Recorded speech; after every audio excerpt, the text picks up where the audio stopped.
जय हिंद दोस्तों, रक्षित खन्ना के इस चैनल में आपका स्वागत है। दोस्तों, आज के इस वीडियो में मैं आपको 4 इंपॉर्टेंट इंफॉर्मेशन दूंगा, जैसा कि आप पीछे बोर्ड पर देख रहे हैं।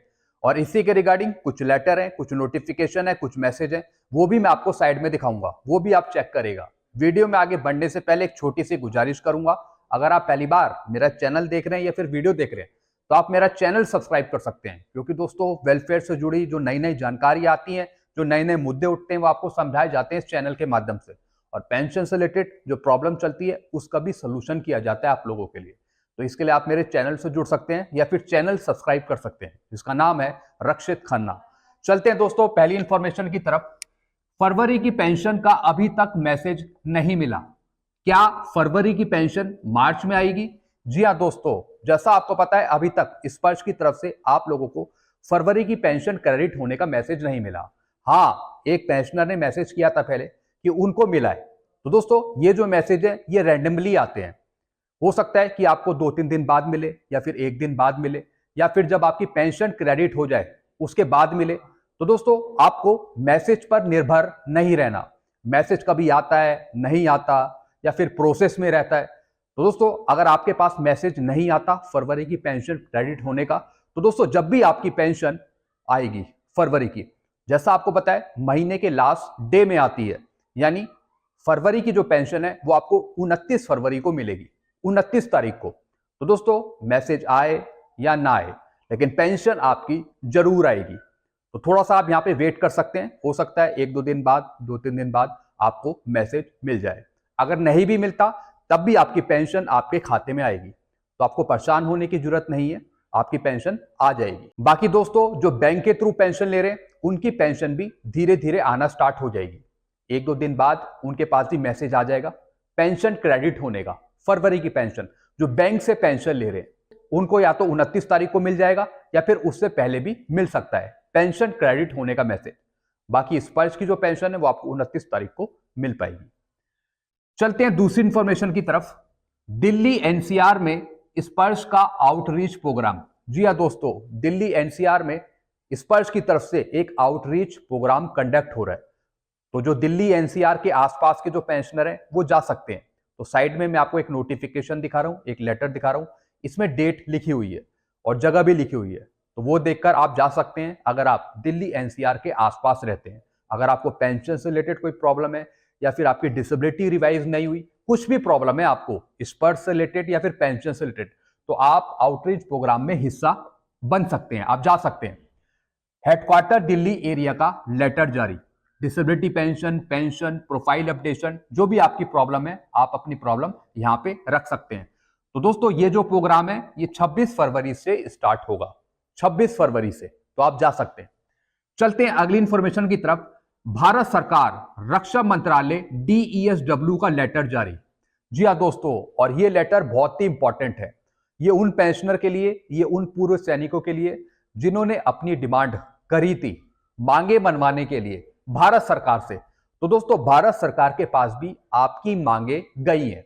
और दोस्तों, जो ये लेटर है डीईएसडब्ल्यू का, ये इस बात की पुष्टि करता है कि जो आपकी मांगे हैं वो भारत सरकार के पास गई हैं। अब जानते हैं कि इस लेटर में लिखा गया है। दोस्तों, ये लेटर था डीईएसडब्ल्यू का, और दोस्तों ये लेटर है अंडर सेक्रेटरी का भारत सरकार के। National ex serviceman coordination committee Kerala के द्वारा कुछ मुद्दे उठाए थे भारत सरकार के सामने। तो दोस्तों, यही मुद्दे रखे हैं इस लेटर में। काफी इंपॉर्टेंट ये लेटर है। तो दोस्तों, मुद्दे क्या हैं पहले ये समझते हैं। इस लेटर में कौन कौन से मुद्दे रखे गए और भारत सरकार के पास गए हैं। और दोस्तों, ये जो भी काम है ये डीईएसडब्ल्यू करेगा, department of ex serviceman welfare करेगा। दोस्तों, मुद्दे थे 1973 से पेंशन का कम होना, या फिर पेंशन प्रणाली का स्तर नीचे गिरना जेसीओस ओआरस की। जी हाँ दोस्तों, जेसीओस ओआरस की पेंशन की जो प्रणाली थी वो स्टार्टिंग से ही कम चल रही थी।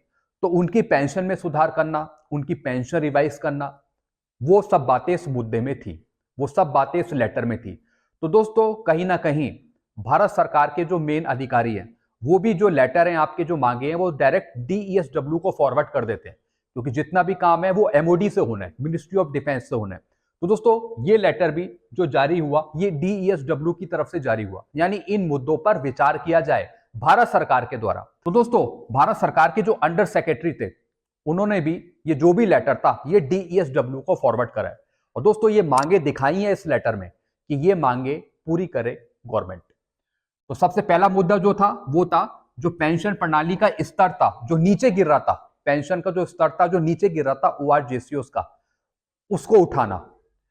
फिर दोस्तों एल नरसिम्हा रेड्डी की OMJC रिपोर्ट को लागू करना। जी हाँ दोस्तों, OMJC रिपोर्ट कहीं ना कहीं दबी हुई है, लेकिन अभी तक वो सार्वजनिक रूप से पब्लिक नहीं करी गई।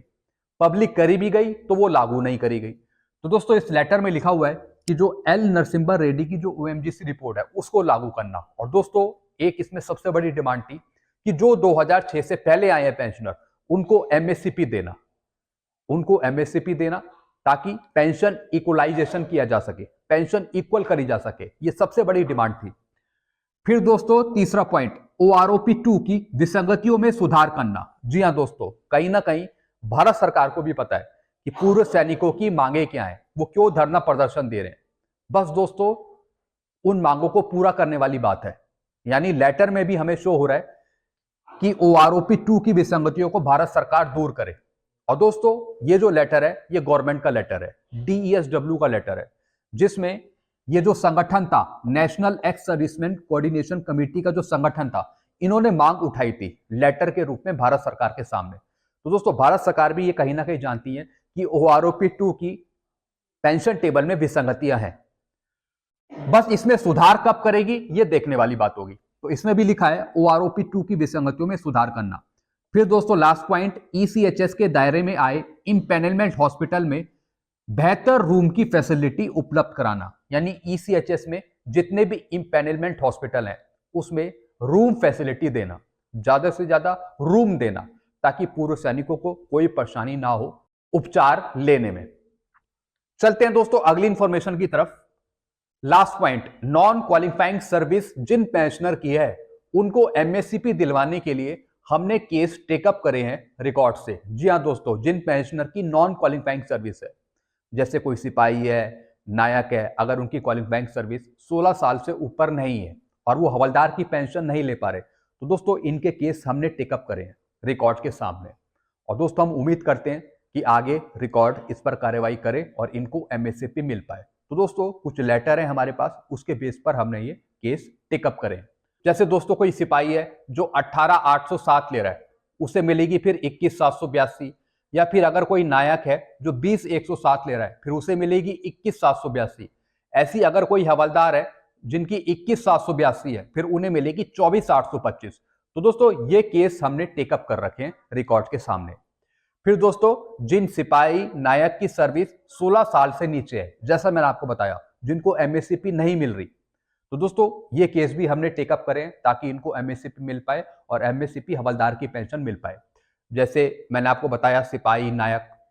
फिर दोस्तों जिन हवलदार की सर्विस 24 साल से नीचे है, जिन हवलदारों की सर्विस 24 साल से नीचे है, तो उनको MSCP नायब सूबेदार दिलाने के लिए हमने केस टेकअप करे हैं रिकॉर्ड के सामने। दोस्तों ये जितने भी केस हैं हमने टेकअप कर रखे हैं रिकॉर्ड के सामने, यानी जिनकी नॉन क्वालिफाइंग सर्विस है, यानी जिनका RI हो गया, या फिर जिनका LMC हो गया, या फिर जिनकी AWL है, OWL है, OSL है, यानी जितने भी ऐसे केस हैं जिनको MSCP नहीं दी जा रही, तो ये केस हम अपने बेस से उठा रहे हैं ताकि इनको MSCP मिल पाए।